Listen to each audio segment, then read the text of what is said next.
గత కొంతకాలంగా ప్రభుత్వం పరిపాలనలో పూర్తిగా విఫలమయ్యి 2 సంవత్సరాలు పూర్తయినా కూడా వాళ్ళు ఏమి చేశాము అని చెప్పుకోలేని పరిస్థితిలో ఉన్నారు.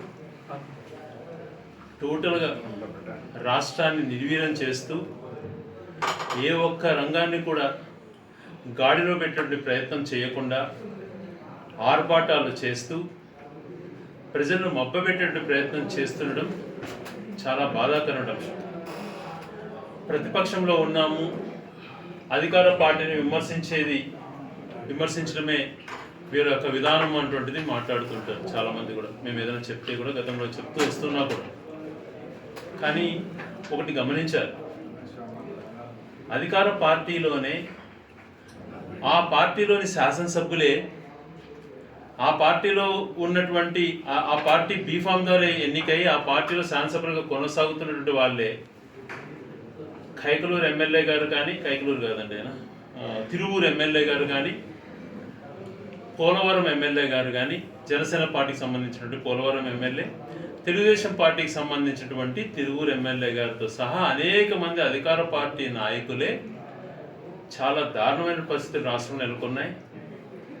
ఏ వ్యవస్థ బాగాలేదు, పేదవాడి పక్షాన అండగా నిలబడటం లేదు అన్నటువంటి మాటలు వాళ్ళు మాట్లాడుతుండడం మనం విన్నాం. ఒకసారి కాదు, 2 సార్లు కాదు, పదే పదే మాట్లాడుతూ వస్తున్నారు. వాళ్ళు అధికార పార్టీలో ఉండి వాళ్ళే మాట్లాడుతున్నారు అని అంటే ఆ పార్టీ యొక్క పరిస్థితి, వారి యొక్క పాలన గురించి ఒక్కసారి ఆలోచన చేయమంటున్నాను.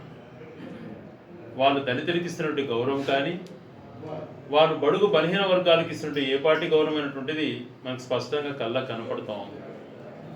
ఏ అంశంలో కూడా ఏ ఒక్కరికి న్యాయం చేయకపోగా అధికార పార్టీలో ఉంటూ వాళ్ళ చేతిలో వ్యవస్థలన్నీ ఉన్నా కూడా అవతల పార్టీ నుంచి ఎటువంటి తప్పిదం జరగకపోయినా నిందలు వేస్తూ, క్యారెక్టర్ అసాసినేట్ చేస్తూ వాళ్ళని వ్యక్తిగతంగా దూషించేటువంటి ప్రయత్నమే చేస్తున్నారు. కానీ వాళ్ళ యొక్క లోపాలు సరిదిద్దుకొని ప్రజలకు చేయాలా అనేటువంటి ఆలోచన కలగకపోవటం దురదృష్టకరము. ముఖ్యంగా ప్రజాస్వామ్య విలువల్ని ఏ చేస్తున్నారో వాళ్ళకే అర్థం కావట్లేదు. ప్రజాస్వామ్యం ఇది ఏంది అన్నటువంటిది. డిక్టేటర్ల పాలన కూడా ఇలాగ ఉండదు.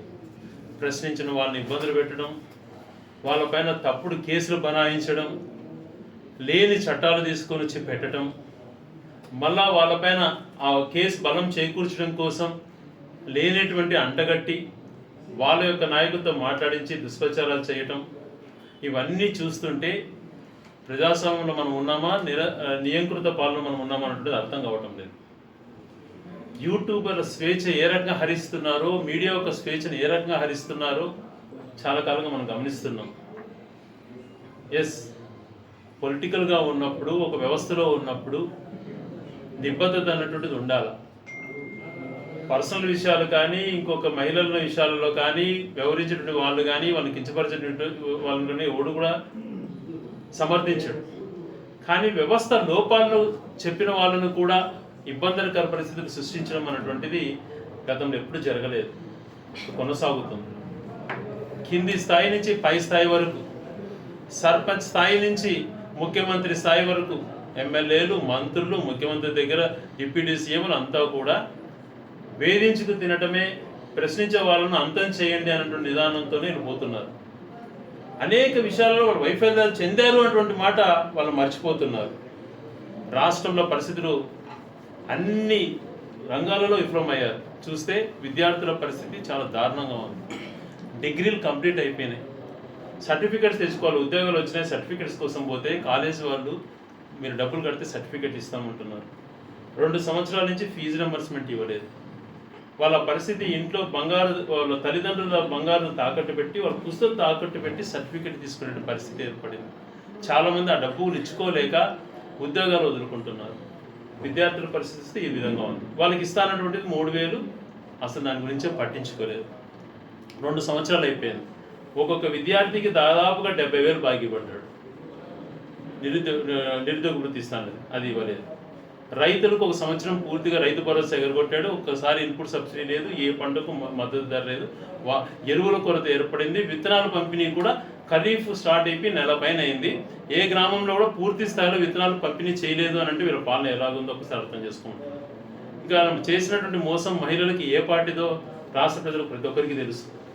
1500 ప్రతి మహిళలకు 18 సంవత్సరాలు దాటిన అందరికీ ఇస్తారన్నటువంటిది దాన్ని ఊసే ఎత్తడం లేదు. ఇవన్నీ మాట్లాడుకోవడం ఒక ఎత్తు అయితే ఆరోగ్యశ్రీని పూర్తిగా నిర్వీర్యం చేశాడు.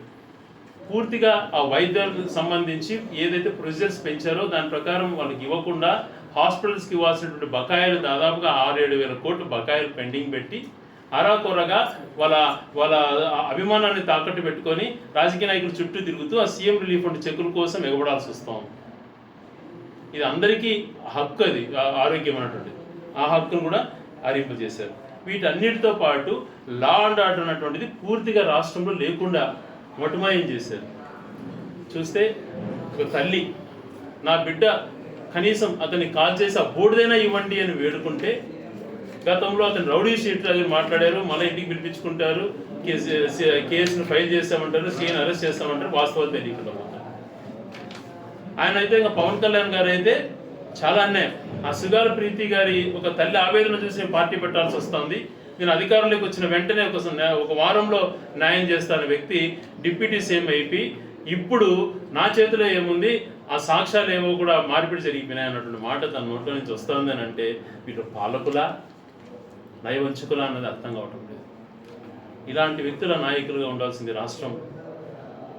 పసి పిల్లలకు న్యాయం చేయనటువంటి వీళ్ళు అదే జగన్మోహన్ గారి పీరియడ్లో జరగకపోయినా ఎవరైతే గతంలో మహిళలు నష్టపోయినారో వాళ్ళందరికీ న్యాయం చేసి వాళ్ళకి ఇవ్వాల్సిన ఆర్థిక సాయం కూడా చేసినటువంటి వ్యక్తి జగన్మోహన్ గారు పబ్లిసిటీ చేసుకోలేదు. వీళ్ళంతా డైలాగులు కొట్టి ఊగిపోయి మహిళల పరిస్థితి ఏంటి, 30,000 మహిళలు మిస్ అయిపోయారు అని చెప్పి ఊగిపోయి ఇప్పుడు ఆ 30,000 మహిళల గురించి మాట మాత్రం మాట్లాడకుండా అప్పుడు న్యాయం చేస్తాను నీకోసమే పార్టీ పెట్టానటువంటి వ్యక్తులను అవమానపరుస్తూ సాక్షాత్ తారుమారు అయిపోయినటువంటి మాట తన నోట్లో నుంచి వస్తుంది అని అంటే వీళ్ళు మనుషులేనా? సేమ్ అలాంటిదే వివేకానంద రెడ్డి గారి కేసు. అది ఛేదించలేక న్యాయం ఎవరైతే చంపినారో వాళ్ళు ఒప్పుకున్నా కూడా ఇంకొకరిని కాన్స్పిరసీగా చేసి ఇంకొకరిని ఇరికించాలనే ఉద్దేశంతో దాన్ని ప్రొలాంగ్ చేసుకుంటూ దాని ట్రైల్ అనేటువంటిది జరిగి ఎవరైతే తప్పు చేశారో వాళ్ళకి శిక్ష విధించాల్సిన వాళ్ళు విధించకుండా దాన్ని ఏదో రకంగా మసిపూసి మరడికాయ చేయాలన్నటువంటి ఉద్దేశంతో దానిలో అవుతూ వస్తున్నారు. ఇంకా మనుషులుగా వివరించాల్సినటువంటి వీళ్ళు మనుషులుగా కాదు, అసలు దేంతో కంపేర్ కూడా చేయలేము. అటువంటి దారుణమైనటువంటి పరిస్థితులు ఉన్నాయి. సాయి కృష్ణ విషయం తీసుకుంటే అలాగుంది. ఒక దళితుడైనటువంటి వ్యక్తి, క్రాంతి అయినటువంటి వ్యక్తి, నా చావుకు కారణం పలాని వ్యక్తే, నన్ను ఈ రకంగా చంపారు, నేను ఈ రకంగా చనిపోతున్నాను అని చెప్పి స్పాట్ పాపము లైవ్లో వీడియో పెట్టి ఆత్మహత్య చేసుకొని చనిపోతే దాని గురించి కనీసం మాట మాత్రం మాట్లాడట్లేదు. జ్ఞానేశ్వర్ అనేటువంటి పసిపాప తునిలో మిస్ అయిపోయి దాదాపుగా 60 రోజులు కావస్తూ ఉంది. ఏంటి దాని గురించి అంటే అది దృశ్యం సినిమాలోని సీన్లు చెప్తారు. ఒకరోజు కుక్క వచ్చిందంట, ఆ కుక్కను వారం రోజులు ఫాలోఅప్ చేశారంట, కుక్కకి ఏదో టెక్నాలజీగా చిప్పు పెట్టారంట, ఏందేందో మాట్లాడుకుంటూ లాస్ట్కి దాని గురించి ఏమీ తేల్చరాకుండా వీళ్ళకి పరిపాలన చేసేటువంటి అర్హత ఉందా? ఇన్ని రకాల వైఫల్యం చెందుతూ ఇతరులపైన నిందలేస్తున్నారు. ఇవన్నీ ఒక పక్కన ప్రజలకు భద్రత లేకుండా మోసపూరితమైనటువంటి పాలన చేస్తూ మరొక పక్క సిగ్గు లేకుండా ఈ రాష్ట్రానికి సంబంధించిన ఆస్తులు పెంచాల్సినటువంటిది పోయి మెడికల్ కాలేజీలు కడితే దానివల్ల మంచి ఉపయోగం ఉంటుందంటే అది ప్రైవేటైజేషన్ చేస్తూ ఉంటాడు. ఈరోజు మళ్ళా పోర్టులని రాయిచ్చేస్తున్నాడు. రామాయపట్నం, మచిలీపట్నం, ధూల్పేట 3 బ్రహ్మాండమైనటువంటి పోర్టులు జగన్మోహన్ రెడ్డి గారి హయాంలో దాదాపుగా కంప్లీట్ స్టేజ్కి వస్తే ఈరోజు ఆ పోర్టులను దారదత్తం చేస్తున్నాడు తన బినామీలకి. రేపు పొద్దున అది భవిష్యత్తులో మన ఆంధ్ర యువకులకి ఎంతో ఉపయోగపడేటువంటి ఆ దాంట్లని అన్కండిషనల్గా ప్రైవేటుకు దారదత్తం చేస్తున్నారు. ఈ రకమైనటువంటి పాలన పైన వాళ్ళు చేస్తుంటే కింది స్థాయిలో కూడా విపరీతమైన అవినీతి పేరుకుపోతూ ఉంది. సహజ వనరులన్నీ దోపిడీకి గురవుతున్నాయి. మన ప్రాంతంలోనే ఒక బాలరాజపల్లె నుంచి రోజుకు 60 లారీలు పైగా ఇసుక పోతుంది. ఎక్కడికి పోతుందో తెలియడం లేదు. ఎన్నిసార్లు అడిగినా కూడా సమాధానం చెప్పేవాళ్ళు లేదు. దాదాపుగా 2 సంవత్సరాల్లో ఒక నెల 700-800 రోజులు, రోజుకి 50 లారీలు చొప్పున 800 × 50 ఎన్ని చూడండి. వేలాది లారీలు. ఇక్కడ వనరులు ఎక్కడికి పోతున్నాయో ప్రశ్నించే పరిస్థితి లేదు, ప్రశ్నించినా చెప్పే సమాధానం లేదు. అధికారులు నిద్రపోతున్నారు, దోపిడే మా మార్గం అనుకుంటున్నారు. ఎంత బాధ ఉంటుందండి. 10-20 వేల ఇక్కడ మన సహజ వనరులు దోచుకొని పోతుంటే ఎక్కడికి తీసుకెళ్తున్నారు? పోనీ ఈ ప్రాంతానికి ఏదైనా దానివల్ల లాభం వస్తుందా? అది ఇక్కడ సంపద దోచేస్తున్నారు కదా, ఈ ప్రాంతానికి ఏదైనా మేలు చేస్తున్నారా అంటే అది లేదు. రోడ్లన్నీ తుడిచిపెట్టుకుపోయినాయి. Development zero. కొత్తగా చేసేటువంటిది ఏమీ లేదు ఈ ప్రాంతానికి ఉపయోగపడేది. ఒకటైనా జరిగిందా అంటే ఏమీ కానీ లేదు. ఉన్న జిల్లాను తీసేశారు. ఇప్పుడు ఆ గెజిట్ కూడా పాత జిల్లాలకు సంబంధించినటువంటిదే గెజిట్ వచ్చింది. దాన్నే ఇప్పుడు అన్నిటికీ ఉద్యోగాలు జోన్స్ బైఫర్కేషన్ కానీ అన్ని రకాల ఆ గెజిట్టే 26 జిల్లాలదే వాడుకోండి అన్నటువంటి పరిస్థితి మనకు వచ్చింది. వీళ్ళు కూడా అదే వాడుతున్నామని చెప్పారు. మరి ఇక్కడి నుంచి ఆఫీసులు ఎందుకు తరలించారో మరి సమాధానం చెప్పాలి. దాని గురించి సమాధానం లేదు. ఒక నాయకుడు అంటే ఎలా ఉండాలంటే పరిపాలన అటువంటిది అంటే అధికారంలో ఉన్నప్పుడు ఒక రకంగా, ప్రతిపక్షంలో ఉన్నప్పుడు ఒక రకంగా వివరించకూడదు. ఒక వ్యక్తి గంగాధర్ అనేటువంటి వ్యక్తి, లక్కిరెడ్డిపల్లికి సంబంధించిన వ్యక్తి, ఆ రోజు ఆ కాలంలో 1924 మధ్యన ఆయన భూమి ఏదో కోల్పోయినాను, దానికి శ్రీకాంత్ రెడ్డి కారకుడు అని చెప్పి గౌరవ చంద్రబాబు నాయుడు గారి దగ్గరికి పోయాడు. ఆయన దగ్గరికి పోయిన తర్వాత ఆయన పక్కన కూర్చోపెట్టుకొని మన చంద్రబాబు నాయుడు గారు ఇచ్చిన స్పీచ్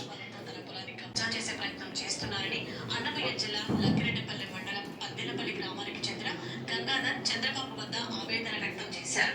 వైకాపా నేతకు రాయచోటి ఎమ్మెల్యే కడిగుంట శ్రీకాంత్ రెడ్డి అండ ఉందని ఆరోపించాడు. పొలం రాసివ్వకపోతే తనను చంపేస్తారని బెదిరిస్తున్నాడని కన్నీటి పర్యంతమయ్యాడు.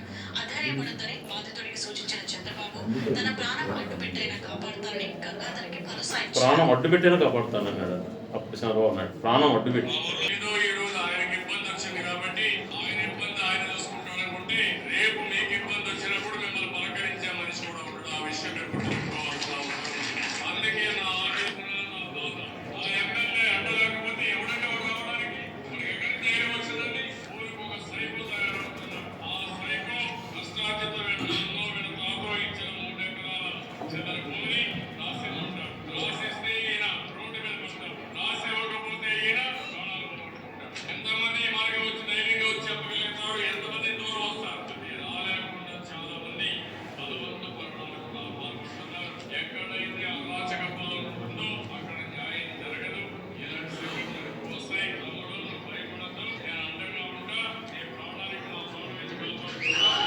ఆయన ప్రాణానికి ఆయన ప్రాణం ఇచ్చి కాపాడుకుంటాడంట. 15 సంవత్సరాల ముఖ్యమంత్రి, ఆయనకు భూమి ఉండింది, వైసీపీ వాళ్ళు తీసుకున్నారు అని మాట్లాడినటువంటి వ్యక్తి ప్రతిపక్ష నాయకుగా ఉన్నప్పుడు అధికారంలోకి వచ్చినాక ఇదే గంగాధర్ అయ్యా స్వామి నువ్వు న్యాయం చేస్తానన్నావు చేయవయ్యా అంటే అతని విజయవాడలో నానా తిప్పలు పెట్టి కేసులు పెట్టించి కొట్టి తనపైన దాడి చేసి ఈరోజు అంటాడు సార్ ఆ రోజు శ్రీకాంత్ రెడ్డి సార్ లేదు పేరుకు వాడుకున్నాను, ఆయన తప్పు లేదు అని మహానుభావుడు.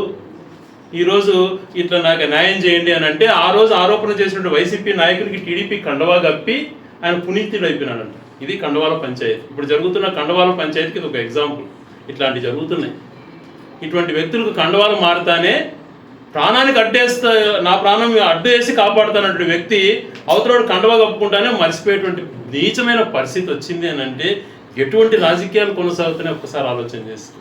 ఎందుకు నేను ఇంతకుముందు జ్ఞానేశ్వరిది కానీ అంతకుముందు జరిగినటువంటి సుగాల ప్రీతిది కానీ సాయికృష్ణది కానీ క్రాంతిది ఎందుకు చెప్పాను అని అంటే ఇలాంటి దుర్మార్గమైనటువంటి నీచ నికృష్ట పరిపాలన సాగుతుంది. ఆ రోజున మేము ఏ తప్పు చేయకపోయినా అడ్డుగోలుగా వ్యవస్థలను వాడుకొని మాపై నిందలేసి తాను ఒక ముఖ్యమంత్రి 15 సంవత్సరాలు ముఖ్యమంత్రిగా నేను ఉన్నాను ఇలాంటి మాట మాట్లాడచ్చా మాట్లాడకూడదు అని కూడా లేకుండా దాని వాస్తవాలు కనుక్కోకుండా మాట్లాడి ఆ రోజు ఇష్టానుసారం మాట్లాడి ఈరోజు అదే మనిషి న్యాయం చేయండి అని అంటే అతన్ని దాడి చేసి అవతల ఆరోపణ చేసిన వ్యక్తిని టీడీపీని కలుపుకొని స్వయంగా సిఐ లక్కిరెడ్డిపల్లి పోలీస్ స్టేషన్కి పోయి ప్రెస్ మీట్ పెడతాడు అతను తప్పు గంగాధర్ అని. ఆ రోజు ఏమన్నాడు ఎస్పీ నీ కాళ్ళు పట్టిస్తా, ఎస్పీ తీసుకొచ్చి నీ కాళ్ళు పట్టిస్తా అని చెప్పినటువంటి వ్యక్తి ఈరోజు ఆ మనిషి ఆ రోజు ఆరోపణ చేసిన వాడు దుర్మార్గుడు అని చెప్పి ఒక సిఐ పరిగెత్తుకుంటా పోలీస్ స్టేషన్కి పోయి ప్రెస్ మీట్ పెట్టించే పరిస్థితి ఎంత దారుణం అండి. వీళ్ళు ఒక మనుషులేనా? ఇలాంటివి కొల్ల మొన్న రీసెంట్గా సెట్టిపల్లె గ్రామానికి సంబంధించి జరికొన దగ్గర 100 టిప్పర్లతో టన్నుల యొక్క ఒక్కొక్క రాయి 40-50 టన్నులటువంటి రాయిని అడ్డుగోలుగా టిప్పర్లు పెట్టి దోపిడీ చేస్తున్నారు. సీసీ కెమెరాలు ఏర్పాటు చేసి ఆ దాదాపులో ఏం జరుగుతుందని పోవడానికి పోతే వాళ్ళ పైన దాడి చేస్తున్నారు. మా కర్మ ఏ మీడియాలకు తెలిసిందో లేదో కానీ ఎవరు కూడా పోలా. ఇక్కడ యొక్క సంపదని ఈ రకంగా దోచుకుంటూ పోతుంటే అదే రకంగా సర్వే నెంబర్లు కూడా నేను ఏందయా అని కనుక్కుంటే దాదాపుగా సర్వే నెంబరు 2451 ఒకటి సర్వే నెంబర్లో, ఇంకొకటి ఆ పక్క సర్వే నెంబర్లో 100 ఎకరాలు 2451 సుమారు, ఇదొకటి 2451లో ఈ బ్లాక్లన్నీ కూడా క్వారీ చేసి ఈ ఫొటోస్ క్లారిటీ లేవు మీకు నిజంగా. నాకున్నటువంటి ఫోటోలు, ఎందుకంటే అక్కడికి పోతుంటే దాడి చేస్తున్నారు, కొడుతున్నారు ఫోటోలు తీయడానికి పోతుంటే. దాని గురించి కనుక్కోవడానికి స్థానిక అధికారులను కానీ పెద్ద స్థాయి అధికారులను అడిగితే మాకైతే పర్మిషన్స్ అయితే మేము ఏమి ఇవ్వలేదు సార్, మొన్న రీసెంట్గా అప్లై చేశారు అంటున్నారు. మన సంవత్సరం నుంచి తోసుకుంటున్నటువంటి సంపద ఎందుకు ప్రశ్నించలేకపోతున్నారు? ఏ ప్రాంతం ఇదంతా మీ జాగీర్లా? ఏమనుకుంటున్నారు? ప్రజాస్వామ్యం సంబంధించిందంటే, ప్రజల యొక్క సొత్తు అంటే ఏమనుకుంటున్నారు మీరు? ఇంత నిర్లక్ష్యమా?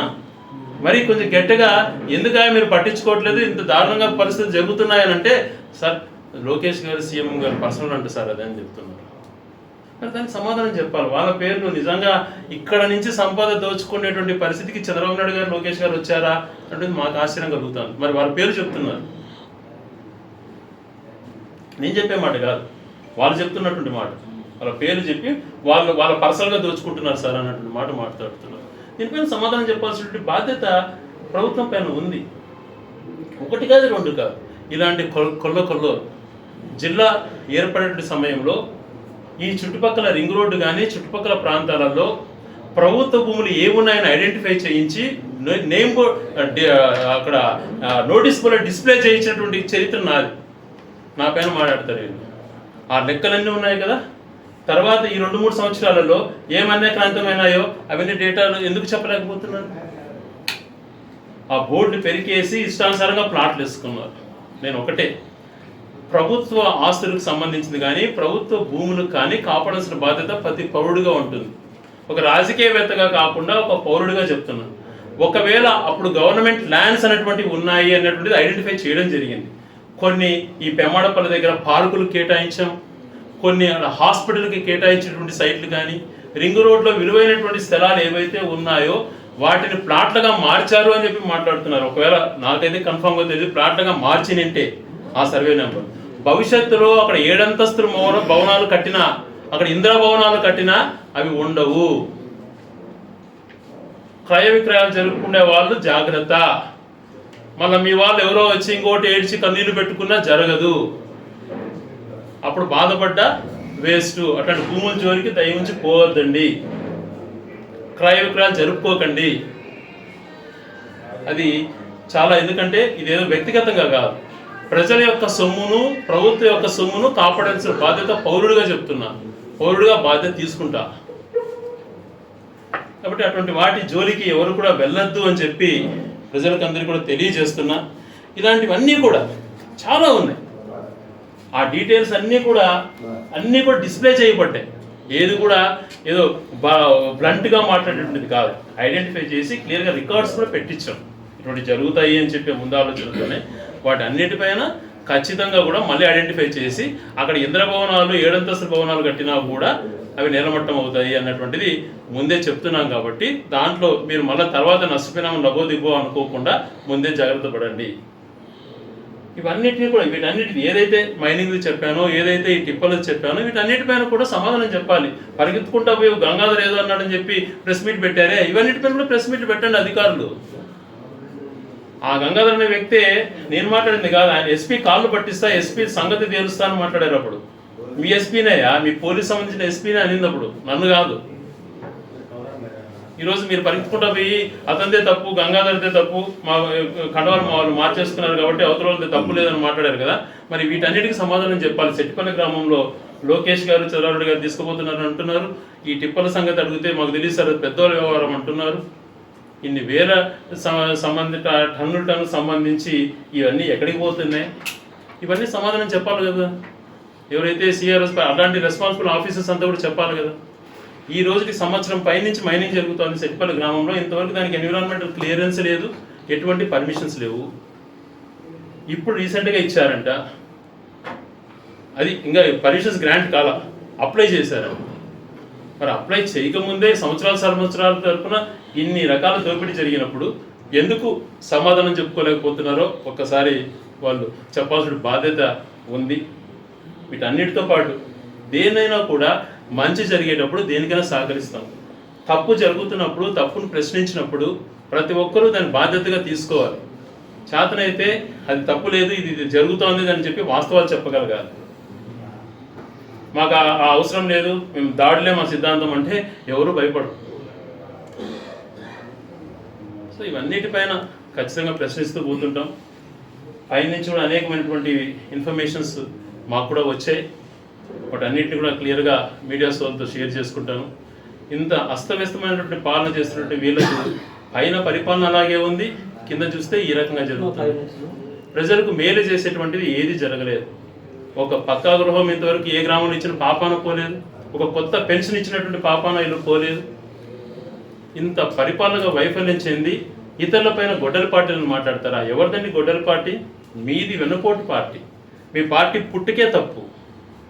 గౌరవనీయుడు రామారావు గారు పెట్టినటువంటి పార్టీని వెన్నుపోటు పొడిచి ఆయనను చంపి తీసుకున్నటువంటి వాళ్ళు మీరు మా గురించి మాట్లాడతారా?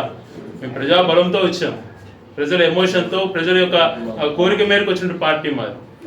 మీరు మీ ఉనికి, మీ ఫెయిల్యూర్స్ని కప్పిపుచ్చుకోవడం కోసం, మీ ఫెయిల్యూర్స్ అన్నీ కూడా తప్పుదో పట్టించి దాన్ని డైవర్షన్ చేయడం కోసం మా పార్టీ పైన ఆరోపణలు చేస్తున్నారు. చిత్తశుద్ధితో పనిచేశాం పేద ప్రజల కోసం, ఈ రాష్ట్ర అభివృద్ధి కోసం. 6,000 పక్కా గృహాలు ఇచ్చాం, 100 బెడ్ హాస్పిటల్ కట్టాం, స్టేడియం కట్టాం, అనేకమైనటువంటి భూములు ప్రభుత్వానికి చెందే విధంగా చేశాం, శిల్పారామం మొదలుపెట్టాం, జిల్లా హెడ్ క్వార్టర్స్ తెచ్చాం, ఇరిగేషన్ ప్రాజెక్టులు తీసుకొచ్చాం, 7,000 కోట్లతో వాటర్ గ్రిడ్ను టెండర్లు పిలిపించి మొదలు పెట్టించాం, ప్రతి చెరువు నింపాలనే ఉద్దేశంతో 4,000 కోట్లతో ఇరిగేషన్ వర్కులు చేశాం. ఇది చేస్తే మేము మంచోళ్ళం కదా? ఏ రకంగా మంచోళ్ళం కాదు? మేము ప్రజలకు మేలు చేశాం, దోపిడీని అడ్డుకున్నాం, పేద ప్రజలకు ఆ సంపద అందించడానికి ప్రయత్నం చేశాం. మేము ఈ రకంగా కాదు, దౌర్జన్యాలతో ఇంకోటో చేయాలన్నటువంటిది కాదు, తప్పుదో పట్టించి డైవర్షన్ పాలిటిక్స్ చేయడం కాదు. పైనుంచి కింద వరకు అదే నేర్చుకున్నారు. కాబట్టి ఇప్పటికైనా చిత్తశుద్ధితో వీళ్ళు చేస్తున్నటువంటి అహంకార పరిపాలన అటువంటిది తగ్గించుకొని, టైం అయిపోయింది. ఇప్పటికీ ఆ తల్లికి సంబంధించి సాయికృష్ణ తల్లికి సమాధానం చెప్పినటువంటి పరిస్థితి, బూడిద ఇవ్వలేనటువంటి పరిస్థితి. ఇంత అరాచకం, దౌర్జన్యాలు జరుగుతున్నాయి. కాబట్టి ఇవన్నిటిని మానుకొని వ్యవస్థలు అటువంటిది మీ సొంతం కాదు.